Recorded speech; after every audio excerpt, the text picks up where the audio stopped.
Donald, kita pikir Donald Trump goblok. Donald Trump nggak goblok, dia punya punya maksud. Licik ya Hmm. apapun namanya. Tapi Cina juga nggak goblok. Cina bisa jadi gede begitu berani nantang Amerika, dia punya amunisi. Masalahnya Indonesia ini punya amunisi nggak?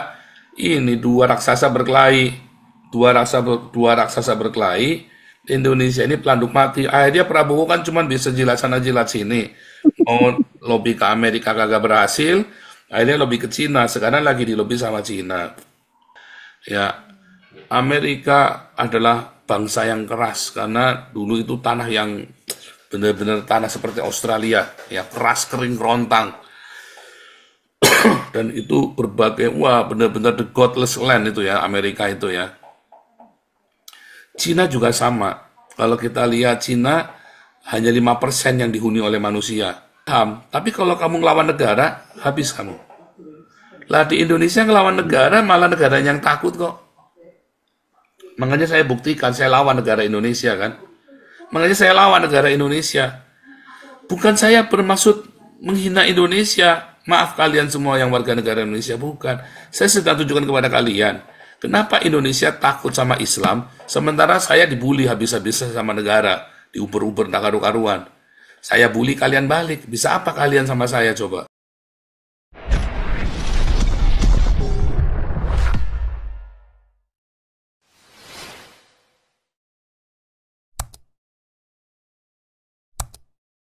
Oh belum. Langsung Pak Teddy. Kebalik Pak. Shalom, shalom, Kameranya shalom. kebalik. Lanjut. Fokus ya, kita antara Amerika, Cina, dan Indonesia dan notabene Islam ya. Silakan Pak Teddy.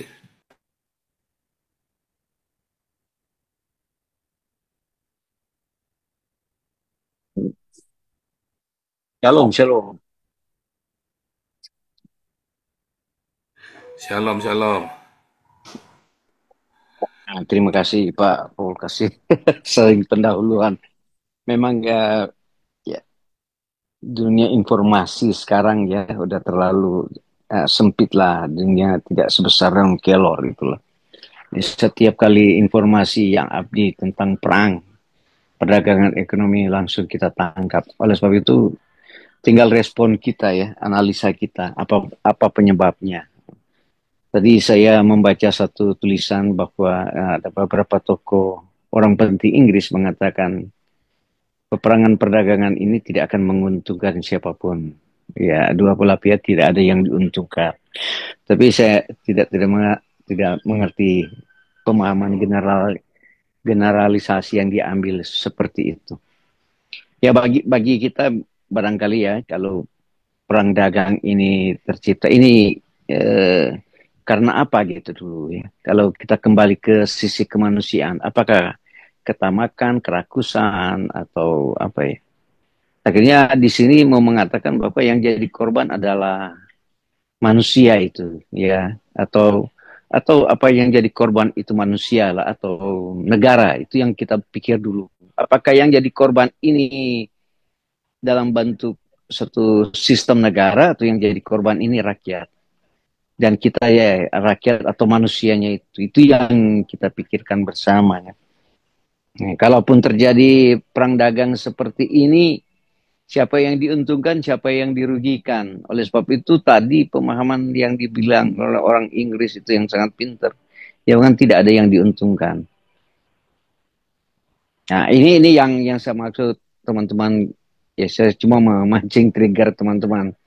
Bagaimana pemikiran teman-teman masalah perdagangan itu. Kecuali kita bicara masalah etika dan moral antara ya sebelah Islam, budaya Islam itu dengan fenomena perang sekarang ini ya. Ya kita juga tahu bahwa apa yang terjadi di Amerika Serikat ya, kalau teman-teman tahu mau mencari sumbunya itu kenapa harus terjadi ini sumbunya kenapa terjadi apa masalah kependudukan di Amerika orang-orang imigran yang datang di Amerika baik dia datang kerja baik mereka untuk menempuh pendidikan kemudian ada juga apa lembaga pemerintah, umpamanya Indonesia datang bekerja di Amerika, ya kebijakan-kebijakan apa. Memang ya kita harus memahami bersama apa sih penyebab semuanya itu. Asal dulu kalau saya kembali bicara dulu yang antara Islam ini ya. Sebenarnya yang jadi persoalan di dunia ini adalah selalu mengatakan budayanya Islam itu. Kenapa saya kembali ke situ berpikir? Karena kemarin aja saya baca di Kompas masih masif itu berbicara tentang Islamofobia. Ada ketakutan, kekhawatiran kelompok orang atau beberapa lembaga atau negara takut kepada Islamnya ini, budaya Islamnya ini. Maka muncullah saya bilang tadi Islamofobia. Setelah Islamofobia itu muncul, itu masuk ke satu sistem negara gitu, kebencian terhadap satu kelompok, ya, satu kelompok apa institusi tersendiri, apakah dia lembaga atau apa negara itu yang saya itu. Sehingga muncul pemahaman-pemahaman ini yang dicetuskan oleh Donald Trump. Tentunya ini ya saya mau bilang Donald Trump punya dampak ini sangat berpengaruh ke masalah sistem ekonomi lah, masalah budaya lah, masalah agama dan lain sebagainya. Sekarang kita berpikir ulang ya seperti saya semua. Kenapa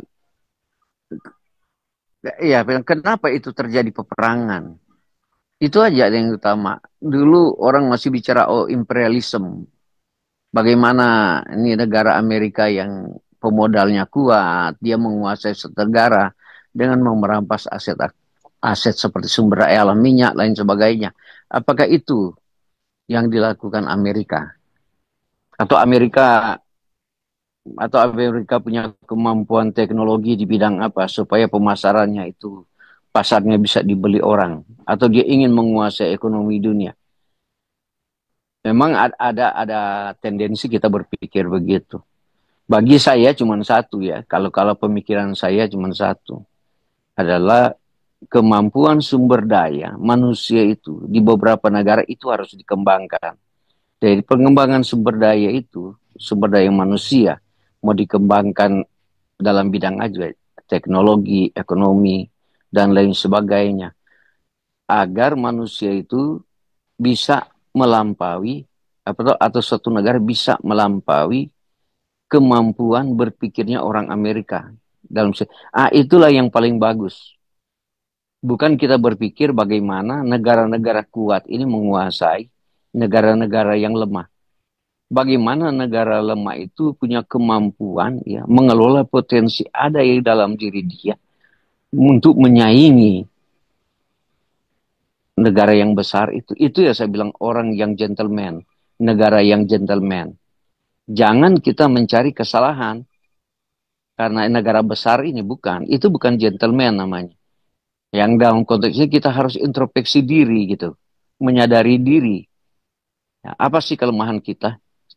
Setelah tahu kelemahan kita, kita coba naikkan sumber daya manusia ya, dan sebagainya. Ini yang pokok supaya kita berdiskusi di mana aja, kita tidak akan menyalahkan sesuatu gitu. Anda baca aja dalam bentuk filosofi apa ya. Bicara orang kecil dan orang besar, gentleman dan orang kecil. Kalau kita mau mengatakan satria itu, selalu mengatakan adalah orang yang mengaku akan kesalahannya, itu yang dibilang satria. Nah, bagaimana kita pemahaman selalu kalau kita dengar bahasa politik di Indonesia? Pemerintah, kasih contoh, pemerintah sering kalau negara kita lagi mendapat satu kesulitan ekonomi, si pakar-pakar ini di Indonesia atau penduduk pun di Indonesia selalu menyalahkan negara-negara yang besar itu. Baru ada indikasi menunjukkan wah ini negara ini imperialisme, negara ini adalah negara koloni. Itu yang tercipta sampai sekarang ini di Indonesia. Mau film drama, mau film apa aja. selalu menggambarkan bahwa orang Belanda itu, orang Eropa itu adalah orang-orang yang imperialisme. Itu yang diajarkan terus. Sehingga turun di dalam benak kita. Ya, kita lihat sinetron apa aja, kalau ada orang ketemu orang bule, dia bilang si bule ini adalah apa itu imperialisme. Ah, ini yang tergambar salah, yang selalu itu, yang tercipta di apa orang-orang yang sedang di Indonesia karena itu sering dibawakan di drama lain sebagainya. Nah, ini saya mau mendahului. Artinya di sini kita gampang, sederhana untuk melihat bagaimana kemampuan Amerika ini ingin menguasai ekonomi dunia. Karena apa? Kecerdasan yang diberikan Tuhan kepada negara ini. Yang punya kemampuan inovatif di bidang teknologi. Itu keunggulan Amerika kan, dan negara-negara maju itu karena dia menggunakan kemampuan apa itu ya, kemampuan apa sumber daya manusianya itu. Ini kita tidak bisa elakkan kenapa dia dia punya apa itu, punya apa teknologi perang luar biasa. Baru kita dapat kesimpulan apa yang kita dengar di berita-berita di Indonesia, yang di Tribun itu, wah ini Amerika kalah, Israel kalah. Ini saya bilang itu kesalahan dari apa cara berpikir kita. Amerika ini sama Israel ini ya, yang negara-negara udah nggak bisa ditaklukkan oleh negara-negara yang teknologinya mundur. Nah, ini generalisasi kita. Kenapa Pak Paul Sang, kenapa saya, kenapa teman-teman sih tetap membela ke USA atau membela ke Israel? Karena akal sehat kita bergerak untuk menyampaikan ini loh, kemajuan teknologi perang Israel. Inilah yang dia miliki, senjata ini yang dia miliki. Kemudian dia mempunyai pengetahuan tentang satelit, dia bisa mengontrol pergerakan-pergerakan angkatan perang yang ada di darat dengan menggunakan teknologi ini. Begitu juga Amerika. Kemudian kita bicara konstelasi politik gitu. Wah ini negara besar ini bergabung dengan ini. Bagaimana negara kayak Houthi, kayak Syria, kayak Irak? Nah, maka muncullah pandangan-pandangan kita berbeda ini bagi orang-orang yang pikiran sempit. Seperti Islam. Nah, budaya Islam ini dia cuma pentingkan masalah soliditas dan solidaritas. Dan loyalitas kepada satu agamanya dia, karena dia berpikir dia Islam.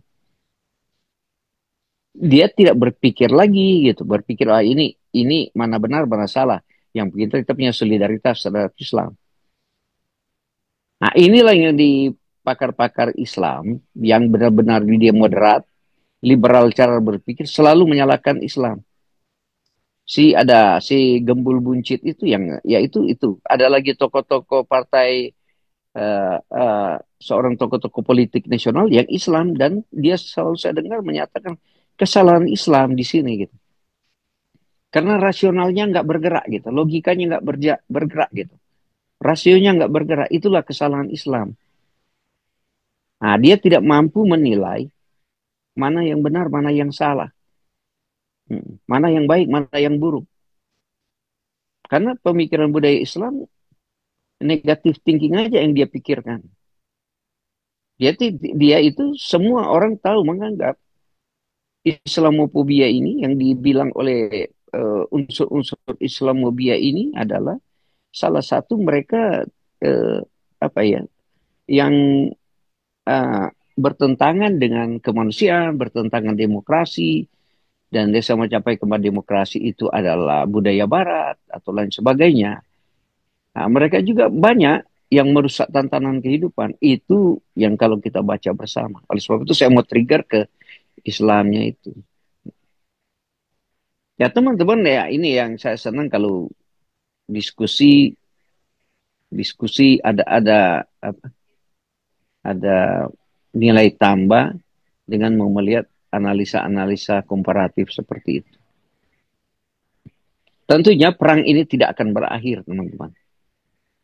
Kalau stigma Islam ini tetap, budaya Islam ini dipakai ya sebagai alat, saya bilang tadi, mereka punya solidaritas tanpa menggunakan rasionya itu.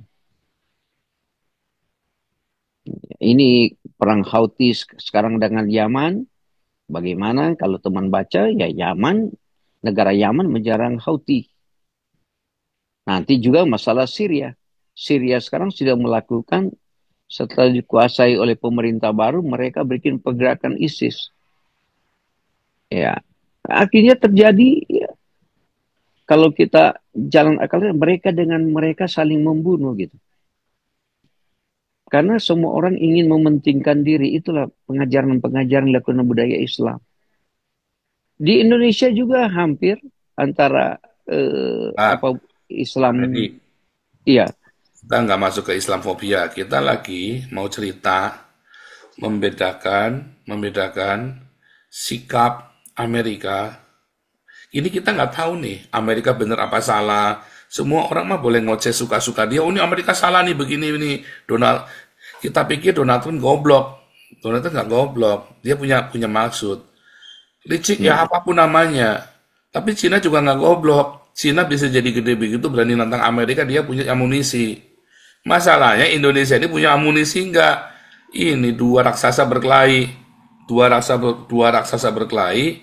Indonesia ini pelanduk mati. Akhirnya Prabowo kan cuma bisa jilat sana jilat sini. Mau lobby ke Amerika kagak berhasil. Akhirnya lobby ke Cina. Sekarang lagi di lobby sama Cina. Itu yang mau kita bahas, Pak Teddy. Fokusnya ke sana.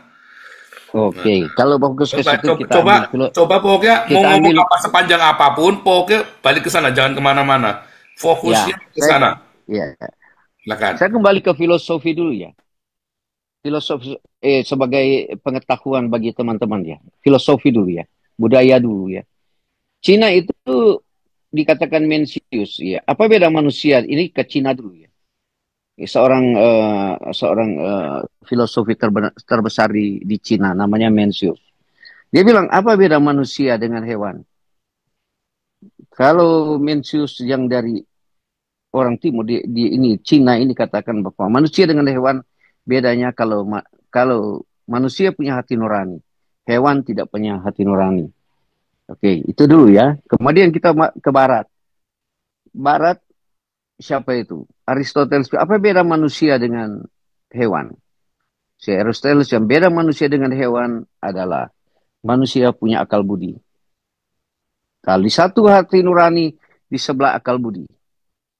Bertemunya ini pengetahuan bagi sosiolog orang doktor-doktor di Indonesia ya. Beda orang Amerika dan Barat berpikir dengan orang Timur berpikir. Orang Timur berpikir tentang hati nurani. Orang Barat berpikir dengan angka-angka, dengan logika. Nah, sekarang mulai kita trigger ke situ. Mengapa ada pandangan Cina dan Amerika ini berbicara tentang perang dagang itu? Apakah Donald Trump itu menggunakan logika rasio ya dalam perdagangan dan Cina itu menggunakan hati nurani? Nah, ini dua hal penting yang teman-teman harus analisa ya. Saya juga lagi berpikir barangkali Amerika menggunakan rasio untuk melakukan perang dagang, sedangkan Cina menggunakan hati nurani. Nah, itu dulu cara pikir kita. Tentunya dalam konteks ini Amerika tahu, jujur aja Amerika tahu, dia sudah perhitungkan kenapa Trump melakukan gebrakan ekonomi yang di luar dari pengajaran pendidikan edukasi ekonomi. Dia merubah segala sistem ekonomi. Karena dia menggunakan logika rasional. Kemudian dia menggunakan analisa. Nah, analisa tadi teman-teman coba lihat. Kenapa ini Cina ya melakukan perdagangan itu tidak menggunakan logika. Dia hanya menggunakan hati nurani. Dia jalan aja. Yang penting resikonya kemudian saya nggak tahu. Itu kan maksud Cina. Dia mengekspansi pasar. Ya. Apa aja dia masuk. Dengan tidak memperhitungkan dengan logikanya itu. Nanti kalau saya begini, apa yang dihantam oleh Amerika? Amerika akan menggunakan rasio. Ini dua hal yang teman-teman yang saya bilang mungkin pengetahuan baru atau tidak lama, tapi perlu dianalisa seperti itu. Nah, itu dulu yang saya bilang tadi, hati nurani dan logika. Sekarang mana yang akan memenang kedua itu? Kalau kita menggunakan sistem ekonomi, tentu barangkali akan menang Amerika. Karena Amerika telah mempelajari, oh ini Cina telah membangun bis-bis perdagangan di Afrika. Hampir di Teluk Panama itu, hampir dia miliki. Hampir dia beli. Akhirnya dia telah membangun bis-bis.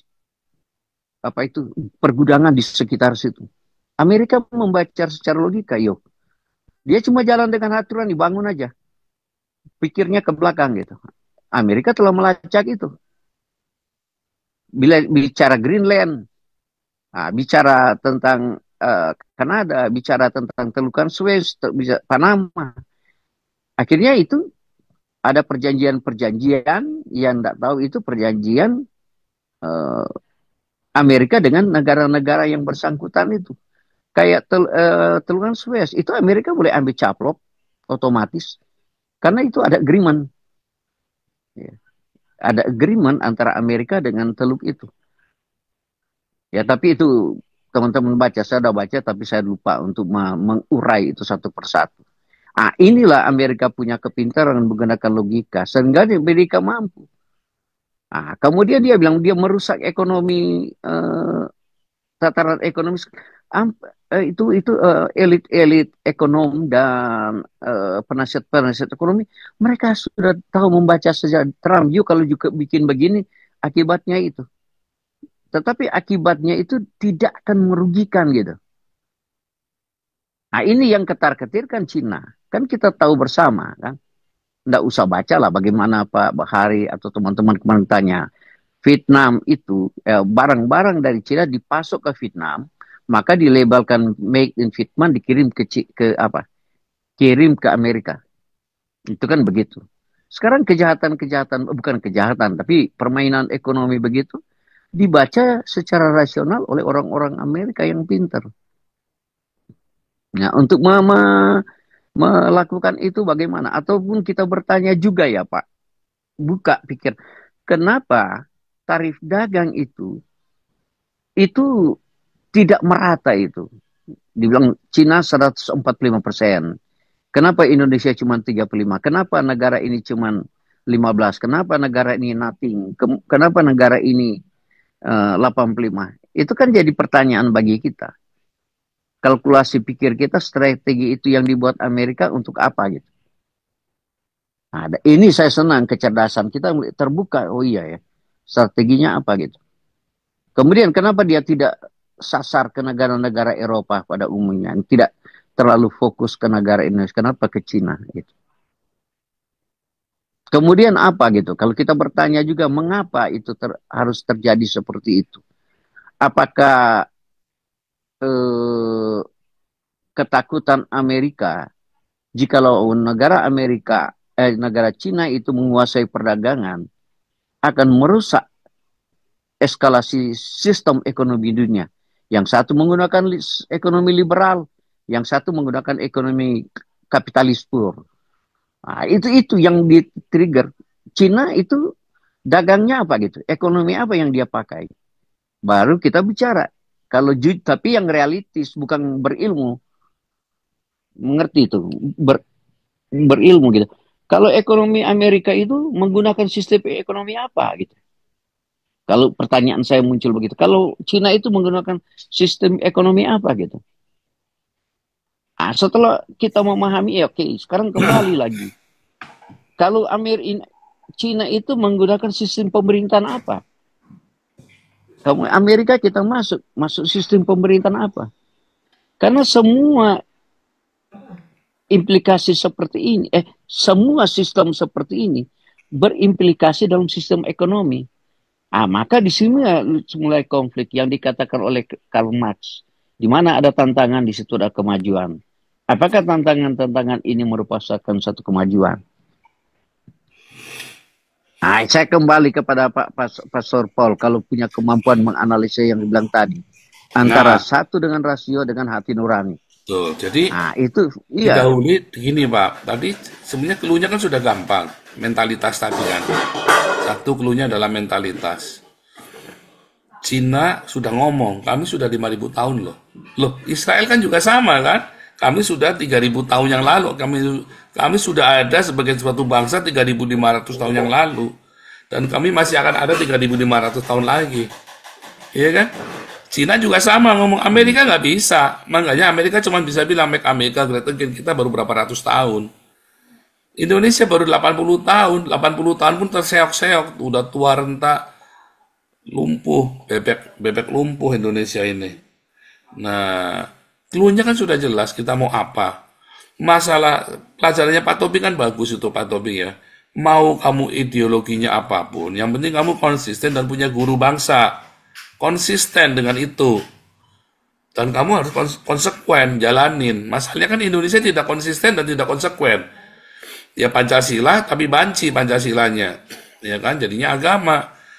Akhirnya dikangkangin terus, nggak bisa. Kenapa? Pemerintahnya korup. Apa aja di Indonesia pasti korup. Apa aja di korup di Indonesia. Ngeri. Itu masalahnya. Jadi tadi saya ada satu lagi ya mau nambahin tadi ya. Mentalitas. Yang balik lagi ke mentalitas. Ketika orang Cina, dia punya mentalitas. Bukan masalah benar salah caranya Cina dagang. Amerika punya mentalitas, bukan masalah benar salah. Jelas ini dua bangsa yang berbeda. Ya, Amerika adalah bangsa yang keras karena dulu itu tanah yang benar-benar tanah seperti Australia, ya keras kering rontang. Dan itu berbagai wah benar-benar the godless land itu ya Amerika itu ya. Cina juga sama. Kalau kita lihat Cina hanya 5% yang dihuni oleh manusia di Cina. Iya, benar, iya, Dia iya, iya. begitu. 1,5 miliar rakyat apa 95% warga Cina tinggal di barat, tinggal di timur, Iya. yang hijau itu. Sementara padang gurunya kering rontang kosong. Tapi itu pun ya fosfatnya dipakai, digali, yang nggak bisa pun dibikin dibikin perkebunan bisa ya. Aduh, mengerikan sekali tekadnya orang-orang Cina ini. Ya kan? Dan mereka udah nggak mereka peduli HAM. Tapi kalau kamu ngelawan negara, habis kamu. Lah di Indonesia ngelawan negara, malah negara yang takut kok. Makanya saya buktikan, saya lawan negara Indonesia kan. Makanya saya lawan negara Indonesia. Bukan saya bermaksud menghina Indonesia. Maaf kalian semua yang warga negara Indonesia, bukan. Saya sedang tunjukkan kepada kalian.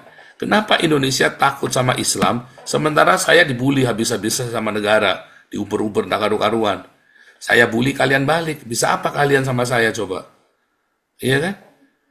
Ternyata kalian kalah pintar sama Joseph Paulus sang Nabi 26. Itu maksud saya. Itulah pesan saya kepada Indonesia. Ya kan? Ternyata kalian tidak lebih pintar dari saya. Ya kan?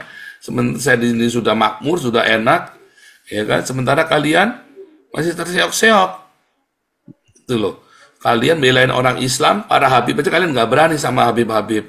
Kalian mau apa namanya mencaci maki saya setengah mati saat pendeta-pendetanya kan goblok semua kalian orang-orang Indonesia kan goblok semua. Ternyata kalian nggak bisa apa-apa dikentutin sama Nabi 26 kan. Itu kan bukti. Yang saya ngomongin kan sebuah bukti. Mentalitas, prinsip dalam kehidupan. Ya kan?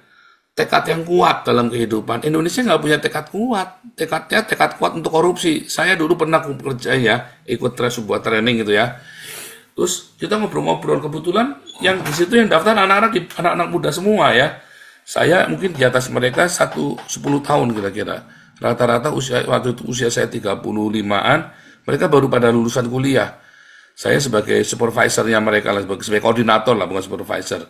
Terus saya ngobrol-ngobrol sama mereka dalam sebuah training ini. Mereka cita-cita pengen jadi PNS. Kenapa? Gaji kecil, sabetan banyak. Kan bangsat ini kurang ajar ini pikirannya, otaknya udah kriminal semua. Iya kan? Saya bilang kalau kerja kecil, gaji kecil, sabetan banyak, Pak, udah lumping. Saya bilang begitu kan. Mereka marah, tersinggung. Saya bilangin begitu. Kalian mau gaji kecil jabatan banyak jadi kuda lumping aja, saya bilang kan. Makan makan beling gitu kan. Tapi mentalnya orang Indonesia pernah ya saya tanya ya, saya satu ketika saya interview juga. Saya lagi jadi GM di sebuah perusahaan di Bali. Mereka mau jadi pegawai negeri. Orang ini ya nggak orang Bali, nggak orang Jawa, orang mana-mana ya. Lo kamu obsesimu apa? Mau jadi pegawai negeri? Saya Orang bilang, "Wah, Indonesia pernah ya saya tanya ya, jadi pegawai negeri. Ngapain kamu jadi pegawai negeri? Hari gini kamu mau jadi pegawai negeri?" Sinis saya langsung. Dia merasa tersinggung. Saya bilang, "Kenapa kamu jadi pegawai negeri? Kenapa obsesimu jadi pegawai negeri ya?" Ya kan, supaya itu tadi gaji kecil jabatan banyak. Karena kalian orang Indonesia, kalian tidak punya harga diri. Kalian nggak seperti orang Cina. Orang Cina obsesi mereka semua ya.